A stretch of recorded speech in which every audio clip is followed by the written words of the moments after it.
Shalom, Bapak Ibu dan Saudara yang terkasih dalam Tuhan. Pada pagi hari ini kita bersyukur oleh kemurahan Tuhan kita berada di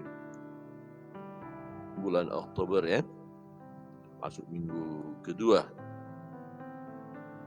Semua karena kemurahan Tuhan, karena kasih Tuhan. Pembacaan firman Tuhan dari Pengkhotbah pasal 9, kita akan menerima berkat firman Tuhan. Ya, Pengkhotbah pasal yang ke-9. Tidak semuanya kita membahasnya, Bapak Ibu bisa membaca dan merenungkan di rumah untuk satu pasal ini. Dan saat ini beberapa kita akan renungkan bersama.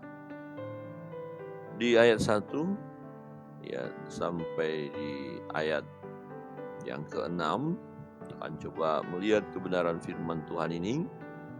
Di ayat pertama berbunyi demikian, sesungguhnya semua ini telah kuperhatikan, semua ini telah kuperiksa, yakni bahwa orang-orang yang benar dan orang-orang yang berhikmat dan perbuatan-perbuatan mereka, baik kasih maupun kebencian, ada di tangan Allah. Manusia tidak mengetahui apapun yang dihadapinya. Segala sesuatu sama bagi sekalian.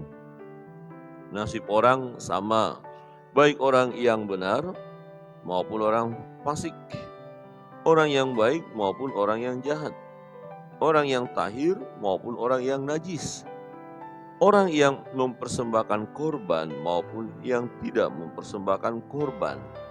Sebagaimana orang yang baik, begitu pula orang yang berdosa. Sebagaimana orang yang bersumpah, begitu pula orang yang takut untuk bersumpah. Inilah yang celaka dalam segala sesuatu yang terjadi di bawah matahari. Nasib semua orang sama. Hati anak-anak manusia pun penuh dengan kejahatan, dan kebebalan ada dalam hati mereka seumur hidup. Dan kemudian mereka menuju alam orang mati. Tetapi siapa yang termasuk orang hidup mempunyai harapan, karena anjing yang hidup lebih baik daripada singa yang mati. Karena orang yang hidup tahu bahwa mereka akan mati. Tetapi orang yang mati tak tahu apa-apa, tak ada upah lagi bagi mereka. Bahkan kenangan kepada mereka sudah lenyap. Baik kasih mereka maupun kebencian dan kecemburuan mereka sudah lama hilang. Dan untuk selama-lamanya tak ada lagi bahagian mereka dalam segala sesuatu yang terjadi di bawah matahari. Bapak Ibu Saudara yang terkasih dalam Tuhan, menarik dalam bagian ini saya melihat satu inti atau kebenarannya adalah bagaimana orang yang hidup menjalani kehidupannya. Ya, orang yang hidup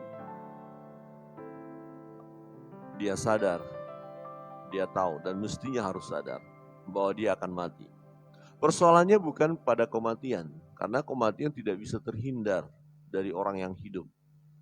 Pasti mati, tidak bisa tidak. Nah, yang menjadi persoalan adalah bagaimana menjalani hidup ini. Artinya selagi kita hidup, apa yang kita lakukan? Jadi orang-orang hidup bisa berkarya, bisa buat sesuatu. Jadi jangan kita sia-siakan hidup ini. Nah, maka dikatakan begini, di ayat 4 menarik. Ya, tetapi siapa yang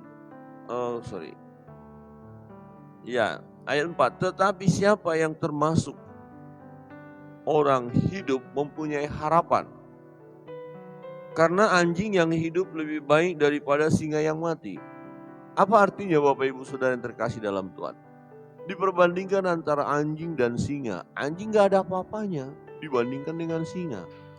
Singa hebat, singa luar biasa. Dia dikenal sebagai raja hutan, penguasa.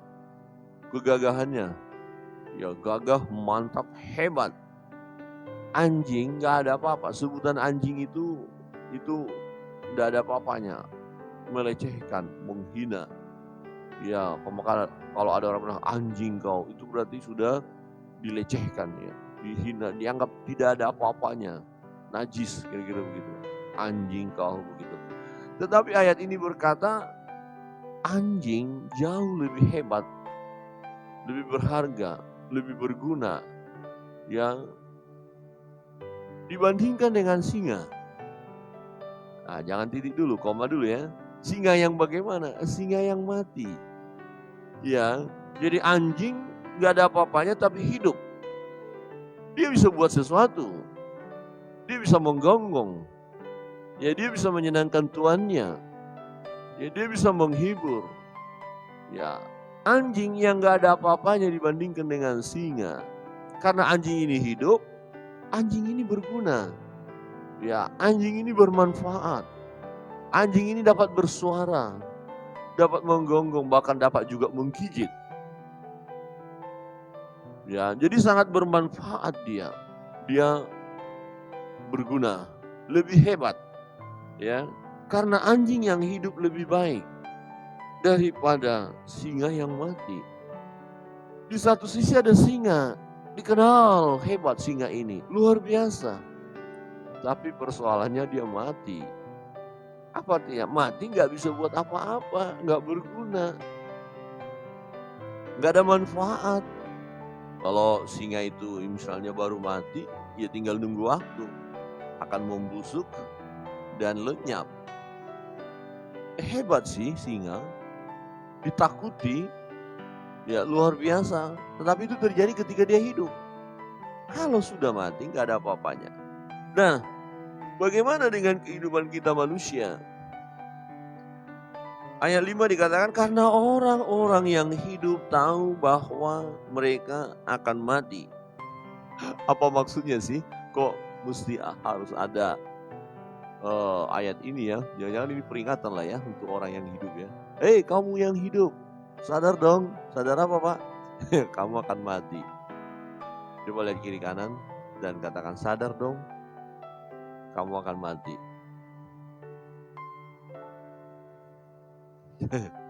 Yang di rumah, hei, kamu akan mati, sadar. Loh, kalau ada yang nggak sadar, dia nggak tahu kalau dia akan mati. Jangan-jangan sudah mati. Ya, karena orang mati tidak tahu apa-apa. Jangan saudara, Bapak Ibu berkata aku tidak tahu apa-apa. Yang berkata aku tidak tahu apa-apa itu orang mati. Karena orang mati tidak tahu apa-apa. Ya. Karena orang-orang yang hidup tahu bahwa mereka akan mati.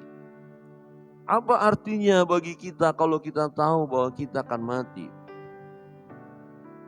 Ini sangat penting sekali. Nah, sebelum kita mati apa yang mau kita buat? Itu persoalannya. Dan setelah kita mati kemana kita nantinya? Ada surga, ada neraka. Setelah kita mati, hanya ada dua tempat ini. Apakah kita akan berada di surga bersama-sama dengan Yesus Tuhan kita, atau kita ada di neraka? Pikirkan, renungkan, pelajari dalam-dalam. Kapan kita mempelajari, merenungkannya? Atau kalau kita mau berharap supaya kita masuk surga, kapan kita bisa menemukan jawabannya? Ketika kita masih hidup.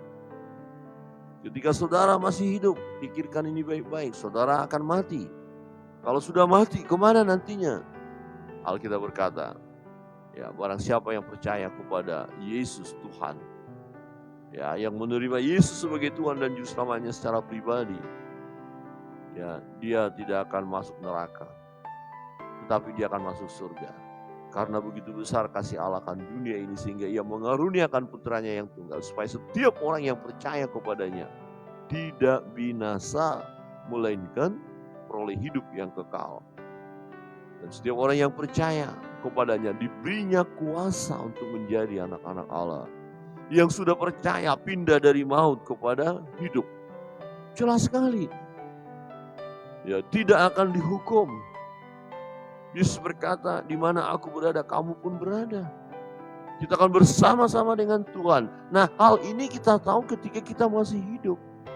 Hanya orang yang hidup atau selagi kita hidup, ini harus ada dalam hidup kita, keyakinan kita. Harus mantap dulu, harus ambil keputusan dulu, terima Yesus. Harus menyerahkan diri dulu kepada Yesus. Tuhan, aku percaya Engkaulah Yesus Tuhan dan Juru Selamat secara pribadi. Sebab hanya orang yang berseru di dalam nama Tuhan yang memperoleh keselamatan. Yang tidak berseru kepada nama Tuhan, yang tidak berseru di dalam nama Yesus, mereka tidak akan mendapatkan surga. Mereka tidak akan mendapatkan kehidupan yang abadi itu. Halo, yang masih hidup, pikirkan itu. Kita akan mati. Setelah mati, kemana kita? Oh, Pak Pendeta, saya tidak takut mati. Kalau saya mati, itu adalah keuntungan. Kenapa? Akan berjumpa dengan Tuhan, akan bersama-sama dengan Tuhan. Aku akan mengalami kebahagiaan yang abadi, kehidupan yang kekal. Oh, mantap, sip, ini dia. Tapi kalau ada yang berkata, aduh masih ragu-ragu, gak tahu ya, bisa gak kira-kira, benar gak sih? Apa betul kalau percaya Yesus masuk surga? Kayaknya sih gimana sih? Oke, kalau masih ragu-ragu, gumuli. Harus digumuli selagi hidup. Jangan setelah mati digumuli, gak bisa. Kenapa? Karena orang yang sudah mati tidak tahu apa-apa. Gak ada orang yang sudah mati bergumul. Ya masa ada orang yang mati masih bergumul dan baru mencari-cari jalan keselamatan. Tidak bisa, terlambat. Ya, penting kita memahami dalam hidup ini, kita yang masih hidup, pikirkan itu bahwa kita akan mati. Setelah mati, ada satu tempat yang telah Tuhan sediakan bagi kita tentunya. Percayakah? Sudah ngambil keputusan untuk terima Yesus? Supaya apa? Supaya kita ketika tiba waktunya meninggalkan dunia, ya kita ada tempat yang abadi itu. Nah, tetapi dalam masa hidup apa yang harus kita lakukan? Ada harapan. Dikatakan begini, ya, tetapi orang yang mati tak tahu apa-apa, tak ada upah lagi bagi mereka. Bahkan kenangan kepada mereka sudah lenyap. Itu yang sudah mati. Tapi yang hidup ada harapan. Kita yang masih hidup ada masa depan, ya ada harapan, dikenal, masih berguna kita, kasih kita, perbuatan kita, segalanya. Kalau yang sudah meninggal hanya kenangan saja, gak ada manfaat lagi. Bahkan akan dilupakan karena sudah meninggal. Tapi yang hidup, ya sangat dibutuhkan karena kita yang hidup masih bisa berkarya, bisa buat sesuatu. Kita masih ada kesempatan untuk melayani. Seperti pujiannya mengatakan bahwa hidup ini adalah kesempatan. Selagi kita ada, akan tiba waktunya kita nggak bisa buat apa-apa. Jadi selagi bisa melakukan sesuatu, mari lakukanlah, berbuatlah. Ya, kita masih punya harapan. Kita punya ya sesuatu yang kita rindukan dan untuk kita nikmati. Orang yang hidup mempunyai harapan. Ya, siapa yang termasuk orang yang hidup dikatakan di sini? Mempunyai harapan. Apa yang menjadi kita harapkan? Pertama, harapan kita di masa kini bahwa kita adalah orang-orang yang diberkati Tuhan. Harapan kita masa kini, kita adalah orang-orang yang menjadi berkat bagi orang lain. Harapan kita masa kini mampu menghadapi tantangan pergumulan yang ada. Harapan kita masa kini yaitu ada damai sejahtera masa kini. Ya, kebutuhan-kebutuhan kita terpenuhi. Ketika kita sakit, kesembuhan terjadi oleh karena ada mujizat daripada Tuhan. Ketika kita menghadapi tantangan pergumulan, Tuhan berikan kekuatan kepada kita untuk menghadapinya. Kemudian kita hadapi harapan kita yang lagi hidup ini, bahwa ada kebahagiaan yang akan Tuhan berikan kepada kita. Harapan kita pada masa yang akan datang, ketika kita meninggalkan dunia ini, ada tempat yang indah, ada surga yang mulia, ya, ada kenikmatan yang abadi yang akan kita terima, itu pasti. Bukan mudah-mudahan, itu pasti. Kenapa menjadi satu kepastian? Karena firman Allah yang berkata, ya, demikian. Orang yang percaya kepadanya, kepada Yesus, tidak binasa, melainkan beroleh hidup yang kekal. Dan setiap orang yang berseru-seru di dalam nama Tuhan akan diselamatkan. Jelas, jangan bimbang, jangan ragu. Bapak Ibu Saudara yang terkasih dalam Tuhan, mari dalam perjalanan hidup ini kita lakukan yang baik dan benar. Kita lakukan sesuatu yang berarti, ya, yang berarti dalam hidup ini, yang memuliakan Tuhan. Ya, kita lakukan segala sesuatu, ya. Jangan lakukan yang sia-sia, jangan lakukan yang percuma, jangan. Tapi lakukanlah yang berguna. Mari kita mengisi kehidupan kita sebagai anak-anak Tuhan, lakukan sesuatu yang baik, yang berguna. Berbuatlah, ya, lakukan sesuatu yang berguna. Kita akan masuk dalam doa-doa kita.